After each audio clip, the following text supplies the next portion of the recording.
A paz do Senhor a todos. Resolvi contar um pouquinho do meu testemunho. Um pouquinho, né? Não sei se vai dar tempo, porque é muita coisa. Mas eu vou ler aqui em Gálatas, a palavra de Deus, né? Em Gálatas 5,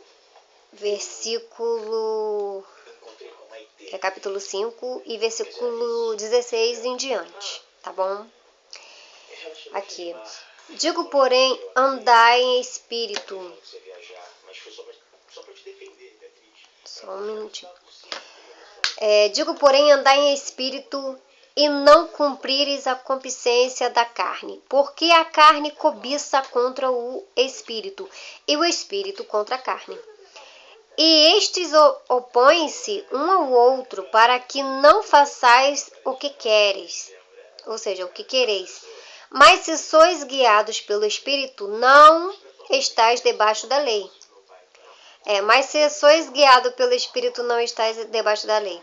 Porque as obras da carne são manifestas, as quais são prostituição, impureza, lascívia, idolatria, feitiçaria, inimizades, porfias, emulações, iras, pelejas, dissensões e heresias, invejas, homicídios, bebedices, glutonarias e coisas semelhantes a estas, acerca das quais vos declaro, como já antes vos disse, que os que cometem tais coisas não herdarão o reino de Deus.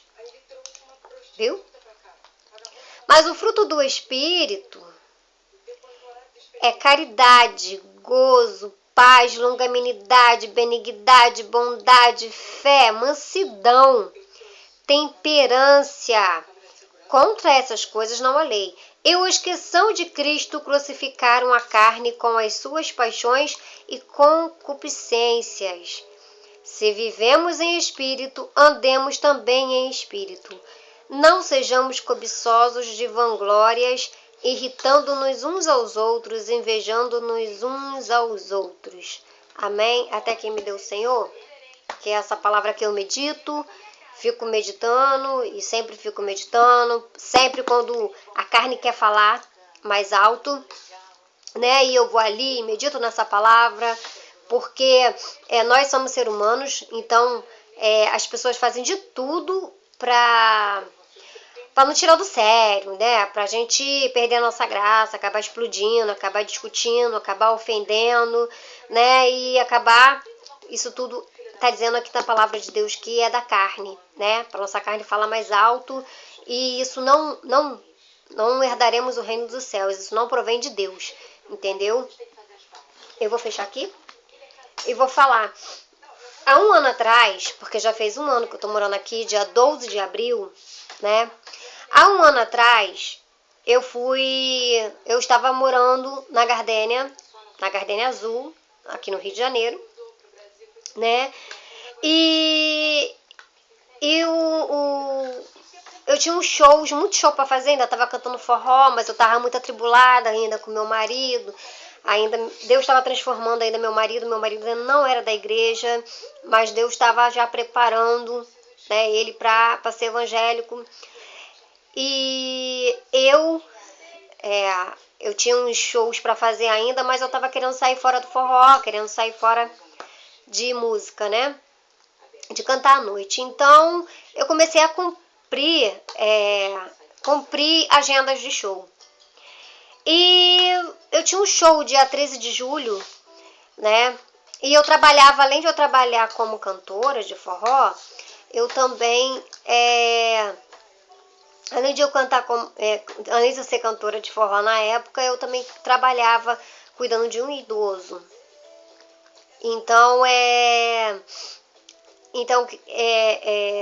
lá em Botafogo, e eu ganhava muito bem, né? Eu ganhava R$ 800 por mês. Por mês não, desculpa, por semana, né? Eu ganhava R$ 800 por semana. E eu não sei, eu não tinha noção do que fazer com aquele dinheiro, embora essa minha casa precisava de uma manutenção, de eu pegar o dinheiro e investir aqui, né? Mas eu fui muito desobediente, muito, como é que fala? Muito burra, né? Porque eu fui burra mesmo em questão de muitas coisas que aconteceram na minha vida por culpa minha mesmo. Então, eu tive um sonho de encontrar meus irmãos paternos, porque desde quando meu pai morreu que a gente não se via. E tinha 10 anos isso, porque o meu filho era pequeno, ele era nenenzinho, tinha meses, quando meu pai faleceu, quando meu filho fez 1 ano. Uma semana para meu filho fazer 1 ano, meu pai faleceu. E depois daquele dia, de lá pra cá, de lá pra até o dia 13 de julho de 2013, né? De 2013. 2013, né? 2014? Foi 2013. De 2013, eu não tinha visto meus irmãos. E eu sempre pensava em ir numa televisão, num programa, e procurar eles, como eu também fiquei sabendo depois, que eles também queriam procurar a gente, mas a gente perdemos o contato, perdemos todos os tipos de contato. E eu sempre pedi a Deus pra gente poder se encontrar de novo, né? E aí eu perdi minha mãe em 2012. Perdi minha mãe, ficamos muito abalados, perdi meu emprego, perdi tudo. Perdi minha mãe, eu perdi um mundo pra mim, desabou na minha cabeça. Quando eu perdi minha mãe, em 2012. Quando eu... Aí eu tava trabalhando, né? Antes disso tudo acontecer, eu tava trabalhando. E uma sobrinha minha, que é do lado dos meus irmãos paternos, me achou no Facebook.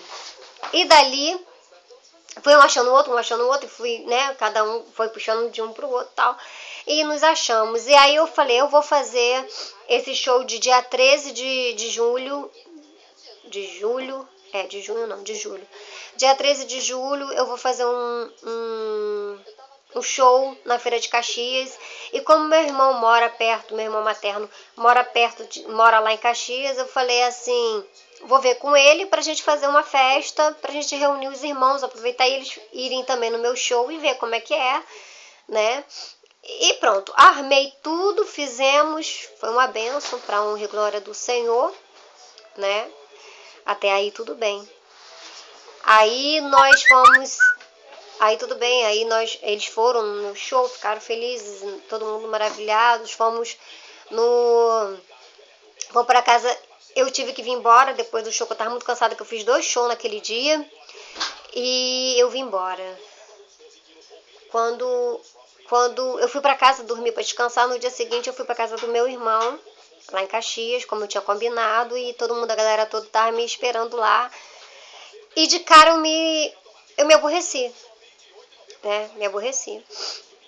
E aí, para uns irmãos foi muito legal. Poxa, ver a gente, tal, para eles foi muito bom. Para os meus irmãos maternos, não foi, né? Não foi porque a minha mãe gostava de forró, a minha mãe adorava ir para a feira de Caxias, e eles acharam que eu fiz um papelão, porque eu chamei eles para ir para lá, sabendo que a minha mãe gostava, e aquilo fazia lembrar e fazia eles sofrerem, e blá blá blá e tal. E eu fui cumprimentar as pessoas, eles lá, e eles falaram, que papelão, hein, não sei o que, mas papelão você fez? Eu falei, eu não acho papelão, era um show que eu tinha que fazer, entendeu? Fazer o quê? Minha mãe gostava, amém, para honra e glória do Senhor, o Papai do Céu levou, são e salva. Por quê? Porque uma semana antes eu perguntei a ela se ela queria aceitar Jesus, ela aceitou, entendeu? E eu sei que a alma dela tá com Deus, né? Então, a vida continua, né? A vida continua, e aí eles ficaram cheios de coisa, e a minha irmã veio me afrontar. Começou a afronta dos irmãos ali. E eu me segurei muito. Eu ia de vez em quando na igreja, assim, eu tava caminhando, né, caminhando, assim, bem me arrastando mesmo pra ir pra Jesus, pra voltar pra Jesus, mas tava visitando as igrejas e Deus começou a me dar a mansidão de novo, sabedoria, muita mansidão e equilíbrio e temperança. E aí foi quando o meu irmão, aí fizemos a festa e tal, quando eu fui embora, o meu irmão falou, depois eu quero falar com você, como é tempo de férias, deixa o seu filho ficar lá em casa um pouco com a gente, que aí a gente vai ficar mais próximo um do outro. Eu falei, tudo bem. Só que a minha casa, onde eu morava, era um apartamento, era uma kitnet na Gardênia, né? Onde tinha aquelas baratinhas de... Já viu aquelas baratinhas de apartamento? E tava fechado aquele prédio de baratinha de apartamento. Que tinha muita barata. A gente tava assim, daqui a pouco a baratinha, sabe, subia, a gente tinha que guardar as coisas bem pra gente não ter contato na comida barata, né? Uma coisa horrível. Entendeu? E aí eu tinha vergonha deles ir lá, embora minha casa não era feia, não era feia, tá, era arrumadinha, mas eu tinha vergonha por causa das baratinhas, porque nem todo mundo tá na hora. Aí essa vai ser a primeira parte, vai vir a segunda parte, ok? É porque o YouTube não recebe além de 15 minutos, entendeu? Daqui a pouco eu volto.